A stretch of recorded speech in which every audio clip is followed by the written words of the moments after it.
The story opens in an alley that smells like fear and wet pavement. A robber sprints with a bag of cash until a dark shape drops in front of him and snatches him by the collar. A voice from the shadow purrs, "I want you to do me a favor. Tell all your friends about me." The robber croaks, "What are you?" The silhouette steps forward. Not a bat, but a grinning Michelangelo. He tilts his head and asks if there's a pizza place nearby. Mikey shakes the unconscious guy like a maraca. He squares his shoulders, commits to the bit, and booms, "I am vengeance. I am the night." Raphael appears and points out the obvious. The guy's out cold. Donnie notes he probably fainted the moment Mikey called himself Vengeance. Leonardo keeps it clipped and calm. They'll discuss theatrics later. Turtles scatter. In a breath, the alley swallows them whole again. Across the river of neon, Batman slips through a rotting rooftop and drops into a hallway where the air tastes like dust. Back to the shadows, he murmurs, thumping a penlight and sweeping the corridor. A TV hisses through static, casualties, bombs, and the bleakness of a distant border, while two thugs rush. He doesn't even bother looking. One punch, one kick, and they both crumble. He moves on. At the end room, flicker blue screens bathe Harvey Dent in a cemetery glow. War footage on one monitor, My Little Ponies on another. "Harvey, it's time to go home," Batman tells him. Two-Face talks about a different home.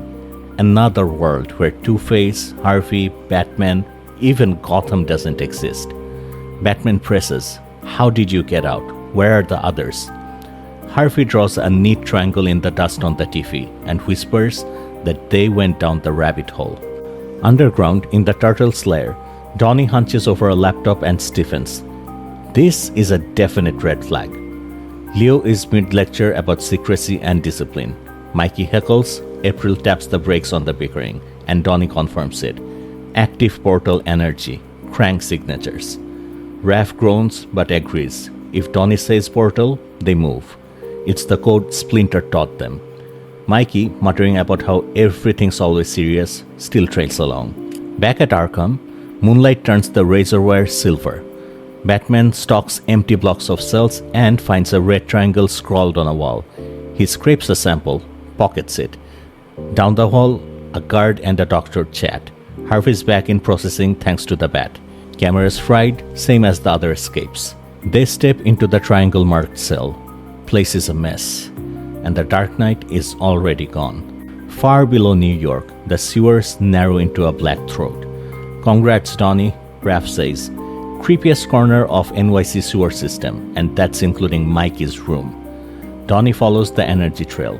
April spots a glowing red triangle on the wall. Leo calls everyone to stay sharp. Mikey mutters he doesn't like this. Then something yanks him under. "Mikey!" Donnie shouts. Mud splats into Leo's and April's hands from above. A silhouette waddles from darkness, Michelangelo, but slightly wrong. "It's me." It smiles. Raph startles. Donnie checks on him. The grin splits, skin melts, and Clayface rears up. The tunnel erupts. Clayface demands to know who they are and why they brought him here. Leo says he struck first. Raph promises a brawl, and the real Mikey pops up behind them with a, "Hey, Mudbutt." Clayface snarls his name. Mikey keeps the taunts flowing. Donnie clocks the pattern. Water makes the monster slow. "Raph, boost." A valve groans, a torrent detonates down the pipe. Clayface surges, slips, and the flood shoves him back through the triangle portal. Ralph gripes about Donnie's pun. The red light shrinks into nothing. Mikey, dripping, asks if anybody else is hungry for pudding. Back in the cave, the Bat computer paints Gotham in cold constellations. Alfred arrives with a cover tray and an arched brow. Inside is an empty plate and a drier-than-dry quip. Batman humors him, then lays out the problem. Two-Face's rant about another world, the alien residue from Arkham, a search running for similar spikes. The system chirps, the city lights up with hits. Batman rises. "Alfred, call in Robin. Have him meet me at the coordinates on the screen. Whatever that energy is, there's more of it than I realized." Engines roar into the cave's dark. In Chinatown at midnight, Rooftops and alleys are carpeted with broken foot ninjas. Harley Quinn claps at the sight of reinforcements, then pivots to a smirking reset. Let's do this the old-fashioned way. The Joker lifts a severed armored arm like a puppet and grins. Take me to your leader. A week earlier in Arkham, a yellow floor sign winks while 3 guards escort Harley. She sings innocence like a nursery rhyme. Keep moving, Quinn, one snaps. She slips, somersaults, and knocks 2 helmets together with her heels. Pardon me. Then she rides the last guard to the floor and pins him, sighing that she can be such a klutz. In Joker's cell, he's reading Make Me Laugh by Mark Hamill, when Harley bursts in with the purple suit. Up and at him, Mr. J. Stop the frowning and get to clowning. He scolds the laziness of this escape. Where's the flair, the panache? She confuses panache with bagels. His lecture dies when the corridor blossoms with 2 red portals. Joker's eyes light. He drags the unconscious guards into an arrangement, humming adjustments. When he steps back, the bodies form a giant smile. Take notes, Harley. Now that's how you make an exit. They step into the red. In Pier 17, New York, saltier sodium lights.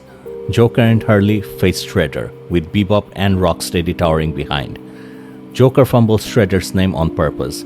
Harley unhelpfully agrees. Shredder regrets meeting these clowns and orders them removed. Joker offers a magic trick. He declares there's nothing up his sleeve, and then produces a rubber chicken. Says, ew, maybe it's raw, and then lobs it. The bird explodes midair, blasting Bebop and Rocksteady off their hooves. Shredder snaps for the foot to attack. Joker just points up. The rafters are festooned with hundreds of wired rubber chickens. Maybe don't put that foot in your mouth. Back in Gotham, Shadow cover a gargoyle's grin, while Batman watches the city. Robin lands beside him. Batgirl arrives too. She and Robin were mid-team up. Batman explains the readings he's been tracking. Interdimensional portals. There will be more. Really? Batgirl and Robin ask. Batman fires a line. Really? As they swing, he sketches his theory. The portals hop around, masking the inmates' escape. To everyone but you, Batgirl says. Naturally, Robin adds. Batman spots a red triangle pulsing on a rooftop. They land before the humming threshold. What's on the other side? The question hangs in the red glow. Central Park glows with the portal of its own. April wonders how many exist. Donnie says his locator can find only one at a time.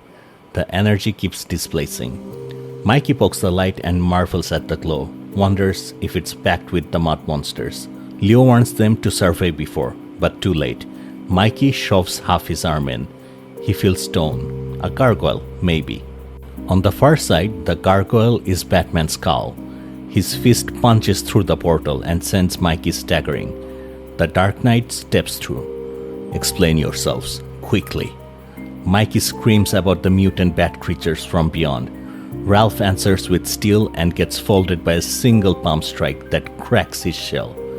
Donnie pleads for everyone to slow down. The portal spits out Batgirl, prompting Mikey to panic anew, and then Robin, whom Mikey demotes to a pirate in red. Situation? Robin asks. Batman inventories allowed. Genetic mutations, ninjutsu training, possibly hostile. Then casually snatches Ralph's flying sigh. Definitely hostile. Especially the little one. Donnie approaches Batgirl to apologize for the rocky meeting, and it's a kick to the face for his trouble. April shouts for her to leave him alone. Mikey charges Robin with flailing nunchucks, calling him Captain No Beard. Robin catches the chain and says he's not a pirate. Mikey sweeps his legs and points at the chest logo, then explains the arrrr. Robin pops back up and uppercuts him. Wow, just wow. Nearby, April and Batgirl trade barbs. April accuses her of working for the Krang, if she's coming through alien portals. Batgirl fires back that she doesn't even know what a Krang is, and flings a batarang to knock April's stick loose. Seriously? I'm not the one hanging out with little green man, Batgirl shoots back. Steel meets steel as Leonardo and Batman circle. Leo taps Batman's abdomen with the flat of a blade, measured, not lethal. Batman goes behind him and chops the neck. He notes the hesitation and the choice not to kill. Neither are you, Leo answers, realizing the symmetry. Maybe they're on the same side. A scream rips the night. They break, sprinting towards it. Deeper in the park, a young girl stumbles through fog and roots, begging for help. A towering green plant beast looms, tentacles slashing. Leo's katana severs one limb. Batman scoops the girl and carries her to safety on a line. The team fans out, 4 Turtles, April, Batman, Batgirl, and Robin, closing ranks against the monster. We have fought this guy before, Leo says. This is our mess. Batman's gaze hardens as the earth heaves. No, this isn't one of yours. It's one of mine.